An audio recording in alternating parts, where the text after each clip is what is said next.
Hello guys, welcome back to another video. ഇന്നത്തെ content എന്താണെന്ന് വെച്ചാൽ ഇന്ന് ലെഗ് ഡേയെ കുറിച്ചാണ് പറയുന്നത്. ഇത് കാണുന്നവരിൽ പലരും ലെഗ് ഡേ സ്കിപ്പ് ചെയ്യുന്നവരായിരിക്കും. പലരുടെയും വിചാരം നമുക്ക് ലെഗ് വേണ്ട, ബാക്കി ബോഡി മതി, അതുകൊണ്ട് ലെഗ് വർക്കൗട്ട് ചെയ്യണ്ട എന്നുള്ളതാണ് പലരുടെയും തെറ്റായ ധാരണ. അപ്പൊ ഈ കാർഡിയോ, ലെഗ് വർക്കൗട്ട്, ബാക്കി wait training, dead lift, squat ഇങ്ങനെയുള്ള എല്ലാം കൂടുതൽ കലോറി ബേണാക്കുന്ന ഒന്നാണ്.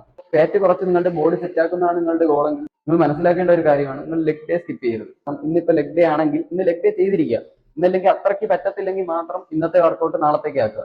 അല്ലാതെ നിങ്ങൾ ലെഗ് ഡേ സ്കിപ്പ് ചെയ്യരുത്. ലെഗ് വർക്കൗട്ട് ചെയ്യുന്നതുകൊണ്ട് കൂടുതൽ കലോറി ബേണാവും. നിങ്ങളുടെ ഒബ്ലിക്സ് എന്ന് പറയുമ്പോൾ ഈ ഭാഗം ഒന്ന് ഷേപ്പ് ആക്കി എടുക്കാൻ നിങ്ങൾക്ക് ലെഗ് വർക്കൗട്ട് ബെസ്റ്റ് ആണ്. ലെഗ് പ്രസ്, സ്ക്വാട്ട് ഒക്കെ ചെയ്യുന്നതിലൂടെ ഒബ്ലിക്സ് സെറ്റ് ആക്കി വരും. അല്ലെങ്കിൽ അവസാനം നിങ്ങൾ ഫാറ്റ് കുറച്ച് ബോഡിയൊക്കെ ഒന്നൊന്ന് പാക്കായി വരുമ്പോൾ ഒബ്ലിക്സ് കാണത്തില്ല. അപ്പൊ നിങ്ങൾ ലെഗ് ഡേ സ്കിപ്പ് ചെയ്യരുത്. ലെഗ് ഡേ സ്കിപ്പ് ചെയ്യാതിരുന്നാൽ മാത്രമേ ഇതൊക്കെ അവിടെ തന്നെ കാണും. ഞാൻ ഒരു 70 ദിവസം കൊണ്ടാണ് എന്റെ ബോഡി നിങ്ങൾ തമ്മനയിൽ കണ്ടതുപോലെ സെറ്റാക്കി എടുത്തത്. അപ്പൊ നിങ്ങൾ ഈ ഡയറ്റ് എടുക്കാൻ മടി അല്ലെങ്കിൽ വർക്കൗട്ട് ചെയ്യാൻ മടി എന്ന് പറഞ്ഞിരുന്നാൽ ബോഡി സെറ്റാക്കാൻ പറ്റത്തില്ല. അപ്പൊ ഞാൻ എല്ലാ വീഡിയോയിലും പറയുന്നത് പോലെ പ്രോപ്പർ ഡയറ്റ്, പ്രോപ്പർ സ്ലീപ്പ്, പിന്നെ നല്ല രീതിയിൽ വെയിറ്റ് ട്രെയിനിങ് വർക്കൗട്ട് ചെയ്യുക. ഇത്രയും കവർ ചെയ്താൽ മാത്രമേ നിങ്ങൾക്ക് എന്ത് ചെയ്യാൻ പറ്റൂ, നല്ലൊരു ബോഡി സെറ്റാക്കി എടുക്കാൻ പറ്റൂ. നിങ്ങളുടെ ഗോള് നല്ലൊരു ബോഡി സെറ്റാക്കുക എന്നുള്ളതാണെങ്കിൽ നിങ്ങൾ ലെഗ് ഡേ സ്കിപ്പ് ചെയ്യരുത്. അപ്പൊ ഞാൻ നിങ്ങൾക്ക് ഇന്ന് കാണിച്ചു തരാൻ പോകുന്നത് കുറച്ച് ബെസ്റ്റ് ലെഗ് വർക്കൗട്ട് ആണ്.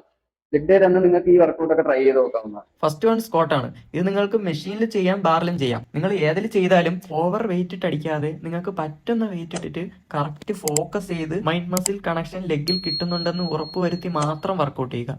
ഏത് വർക്കൗട്ട് ആയാലും ഏത് പാർട്ടായാലും നിങ്ങൾ മൈൻഡ് മസിൽ കണക്ഷൻ വിട്ട് വർക്കൗട്ട് ചെയ്താൽ നിങ്ങൾക്ക് റിസൾട്ട് കിട്ടത്തില്ല. കിട്ടും, പക്ഷേ നല്ല താമസിച്ചേ കിട്ടത്തുള്ളൂ. സെക്കൻഡ് വൺ ലെഗ് പ്രസ് ആണ്. നിങ്ങൾ എല്ലാവരും ചെയ്യുന്നത് ബാക്കിലോട്ട് ഇരുന്നിട്ട് ചാരി ഇരുന്നായിരിക്കും നിങ്ങൾ പ്രസ് ചെയ്യുന്നത്. ഇത് ചാരി ഇരുന്ന് പ്രസ് ചെയ്യാതെ ഞാൻ ഇപ്പൊ ചെയ്യുന്ന ഇതേ ഫോമിൽ ഫ്രണ്ടിലോട്ട് ഇരുന്ന് പ്രസ് ചെയ്താൽ നിങ്ങൾക്ക് കറക്റ്റ് എഫക്റ്റീവ് ആയിട്ട് ചെയ്യാൻ പറ്റും. തേർഡ് വൺ എന്ന് പറയുന്നത് ബൾഗേറിയൻ സ്പ്ലിറ്റ് സ്ക്വാട്ട് ആണ്. ഇതും ഞാൻ ആദ്യമേ പറഞ്ഞതുപോലെ നിങ്ങൾക്ക് പറ്റുന്ന വെയിറ്റ് എടുത്ത് കറക്റ്റ് ഫോമിൽ തന്നെ എഫക്റ്റീവ് ആയിട്ട് ചെയ്യാൻ നോക്കുക. കാരണം ഡെഡ് ലിഫ്റ്റും ബൾഗേറിയൻ സ്പ്ലിറ്റ് സ്ക്വാട്ടും ഒരേപോലത്തെ വർക്കൗട്ടാണ്. നിങ്ങൾ ലെഗിന് കളിക്കുമ്പോൾ വിങ്സിന് പിടിക്കുന്നതായി പോകരുത്. അതുകൊണ്ടാണ് ഞാൻ ആദ്യമേ പറയുന്നത് കറക്റ്റ് ഫോം പഠിച്ചിട്ട് മാത്രം വെയിറ്റ് കൂട്ടുക. നിങ്ങൾ ഇനി ഏത് പാർട്ടിനുള്ള വർക്കൗട്ട് ചെയ്യുമ്പോഴായാലും കറക്റ്റ് ഫോം പഠിച്ചിട്ട് മാത്രം വെയിറ്റ് കൂട്ടുക. ആദ്യം ചെറിയ വെയിറ്റിൽ കറക്റ്റ് ഫോമിന് കളിച്ചാൽ മാത്രമേ കറക്റ്റ് പിടിക്കത്തുള്ളൂ. പിന്നെ വെയിറ്റ് കൂട്ടി അടിക്കുക. ഓവർ വെയിറ്റ് ഇട്ടിട്ട് തെറ്റായ ഫോമിൽ കളിച്ചാൽ ഇഞ്ചറി വരാനാണ് ചാൻസ് കൂടുതൽ, അല്ല മസിൽ ബിൽഡ് ആകത്തൊന്നുമില്ല. ഫോർത്ത് വർക്കൗട്ട് എന്ന് പറയുന്നത് സുമോ സ്ക്വാട്ട് ആണ്. ഇത് നിങ്ങൾക്ക് രണ്ട് രീതിയിൽ ചെയ്യാം. നിങ്ങളിത് ചെയ്യുമ്പോൾ മാക്സിമം കൺട്രോൾ ചെയ്ത് മാത്രം കളിക്കുക. നല്ല ഇഞ്ചറി വരാൻ ചാൻസ് ഉള്ള വർക്കൗട്ടാണ്. ലെഗൊക്കെ പിടിച്ചാൽ പിന്നെ അവിടെ ഇരിക്കാനേ പറ്റത്തുള്ളൂ, അരമണിക്കൂറത്തേക്ക് അനങ്ങാൻ പറ്റത്തില്ല. പിന്നെ ഇത് നിങ്ങൾ കറക്റ്റ് വെയിറ്റ് കുറച്ച് മാത്രം ചെയ്യാൻ നോക്കുക.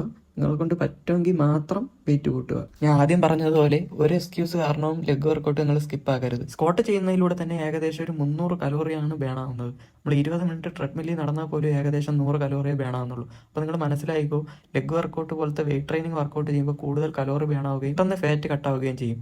അപ്പോൾ ഇനി നിങ്ങൾക്ക് തീരുമാനിക്കാം ലെഗ് വർക്കൗട്ട് സ്കിപ്പ് ആക്കണോ വേണ്ടതെന്ന്. അവസാനത്തെ വർക്കൗട്ടാണ് കാഫ്. കാഫിന് പല മെഷീനിൽ പല രീതിയിൽ ചെയ്യാം. ഞാൻ ഈ മെഷീനിലാണ് ചെയ്യാറ്. സ്ക്വാട്ടിന്റെ മെഷീൻ തന്നെയാണ് കാഫ് ചെയ്യാറ്. ഞാൻ ഈ പറഞ്ഞ വർക്കൗട്ട് എല്ലാം, ഈ 5 വർക്കൗട്ടും നിങ്ങൾക്ക് പറ്റുന്ന വെയിറ്റ് ചെയ്താൽ മതി. പക്ഷേ മൈൻഡ് മസിൽ കണക്ഷൻ വെച്ച് മാത്രം വർക്കൗട്ട് ചെയ്യുക. കറക്റ്റ് ഏത് പാർട്ടിനാണ് വേണ്ടത് അവിടെ പിടിക്കുന്ന രീതിയിൽ മാത്രം വർക്കൗട്ട് ചെയ്താൽ മാത്രമേ നിങ്ങൾക്ക് പെട്ടെന്ന് റിസൾട്ട് കിട്ടും. ഇല്ലെങ്കിൽ 10 ദിവസം കൊണ്ട് കിട്ടാനുള്ള റിസൾട്ട് നിങ്ങൾക്ക് 2-3 മാസം എടുക്കും. അപ്പൊ ഇന്നത്തെ വീഡിയോ ഇത്രേ ഉള്ളൂ. നിങ്ങൾക്ക് എന്തെങ്കിലും ഡൗട്ടോ കാര്യങ്ങളോ ഉണ്ടെങ്കിൽ കമന്റ് ബോക്സിൽ ചോദിക്കാവുന്നതാണ്. അല്ലെങ്കിൽ ഏതെങ്കിലും തരത്തിൽ വീഡിയോ ചെയ്യണമെന്ന് എന്തെങ്കിലും ഉണ്ടെങ്കിൽ അത് കമന്റിൽ പറയാവുന്നതാണ്. അപ്പൊ ഞാൻ മൈൻഡ് അപ്പ് ചെയ്യുന്നു. Stay healthy. Signing off. Farhath fitness.